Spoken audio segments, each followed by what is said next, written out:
Hello. Something that I did, very simple, very easy, but I did it immediately, pretty much upon the diagnosis of breast cancer. But now I do it pretty regularly. I do it whenever I'm feeling sort of a bit stressed or I feel the need to have some order in my life, is I deep clean and declutter. And I think this was something I just instinctively found myself doing after the cancer diagnosis. I was so restless and afraid, and I had this sort of primal fear inside me, and I couldn't settle, couldn't sit still. Like, my thoughts were racing.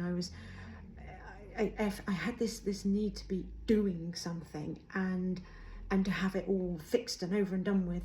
And obviously you can't do that. I had to surrender to the process in a way, but I still had all of this energy. And so I just found myself cleansing my home. I don't just mean sort of like the few times a week clean that you do. I mean what I call a skirting board job. This was like I was cleansing my space. So I was cleaning lampshades, I was up ladders, I was wiping walls, dado rails. You see I've got dado rails, picture rails, sorry. Cleaning the tops of the picture rails, I was doing the tops of the wardrobes, I was moving beds away from walls and getting to the skirting board behind them, I was pulling the mattresses off and the slats that were on the bed so that I could hoover underneath. I was opening every single drawer, emptying it, cleaning it. It's what I call a skirting board job. And I mean, this took me ages, but it was so therapeutic. And then I did top down. And then I went and bought myself some organic rose water and I sprayed every room.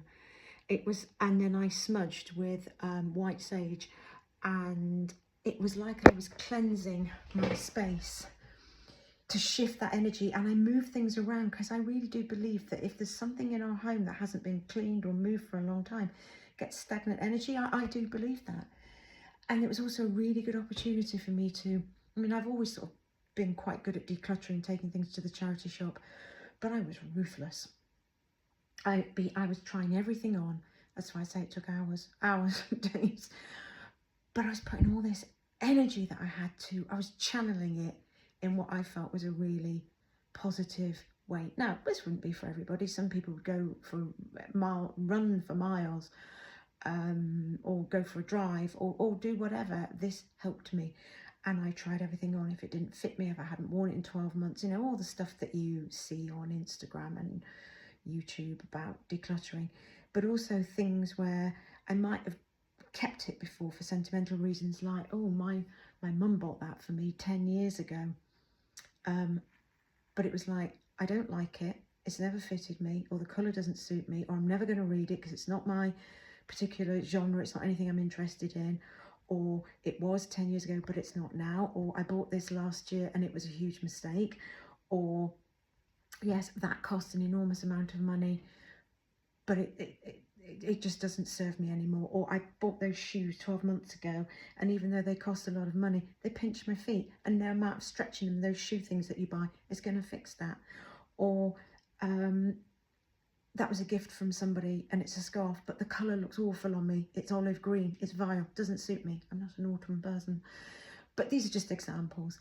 And I bagged everything up and I took so much stuff to the charity shop. I mean, we've all got too much stuff, all of us. And if we can, for me, it just felt like somebody else might love that, want that book might be perfect for somebody else. I mean, I got rid of all the CDs that, you know, my husband said, oh, but they must have cost you a lot of money. I don't have a CD player anymore. So what am I going to do with them? Use them as coasters? But somebody might. I had vinyl, but I don't have a record player. And I wasn't going to listen to those particular albums again that I'd had when I was in my teens. And it was so therapeutic, and I do it periodically now. I've just done it again. I've got a pair of shoes, you know, this fashion to have sort of like the Adidas sort of fashion trainers with skirts. I bought a pair. Went to Bath, my friend, I bought a pair. They cost me 90 quid. They've sat in my cupboard for nearly 6 months. I've worn them twice. They've given me huge blisters. I'm never going to wear them. So I've wasted that money, but I've taken them to the charity shop because somebody else will benefit. And it was never my style anyway. I was just, who was I kidding? I was trying to be something I wasn't. So this is what I do. And I mean, I am now far more discerning about what I spend my money on and what I bring into my home. But this was like a cleansing. And I don't know about you, but for me, when my environment is clean and orderly, I feel calm, I feel safe.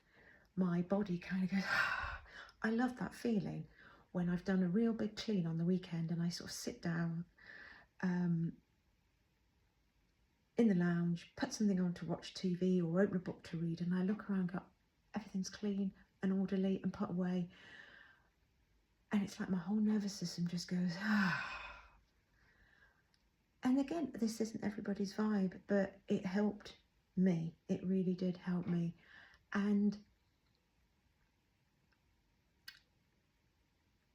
I could have sold some of those things and made some money, but I actually thought, no, I will take them to the charity shop and I'll let somebody else who needs it more than me make that money. And it frees up space. And anyway, I'm rambling now. I ramble a lot on here, don't I? But it was just something that really helped me. And as an aside, I had a sparkling clean house. I mean, like every millimetre of my house was sparkling clean. The energy felt fresh. I'd had all the windows open, all the doors open, and I felt good because I'd taken loads of the charity shop. So everything there just felt to be more space. Everything felt a bit more spacious, a bit more organised, a bit more orderly. And I actually did really tire myself out. So all that energy got channeled into something really positive. So this might be your vibe, it might not. But anyway,